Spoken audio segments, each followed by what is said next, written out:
All right, here we are. Fatigue, laying down on the job. Actually, he just got done with some crunches.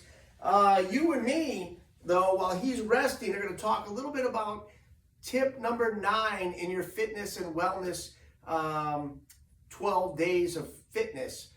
Number 1, that's number 9, though, isn't it? Actually, here's the thing, though. You probably know this one. You think of it, it's kind of a common sense one, but over time we get away from it. So what it is you take whatever food you were going to be working with.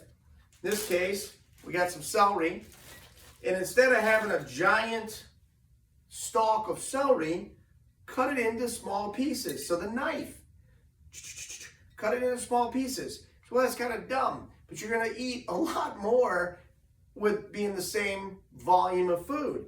Take one of these bars, cut it into small pieces, chew on it over time. So I know this sounds like a dumb thing, but try it, you'll be amazed. One of my favorite ways to do this, pizza. If you're like a person who eats a lot of pizza, I love pizza, you typically are gonna way overeat when you get a pizza. Take one slice, cut it into multiple small pieces, eat it slowly over time. You'll take in easily half of what you normally would. So anyway, the knife, the magic step in your health and fitness pursuit. All right, say goodbye to fatigue. We'll see you tomorrow for number 10.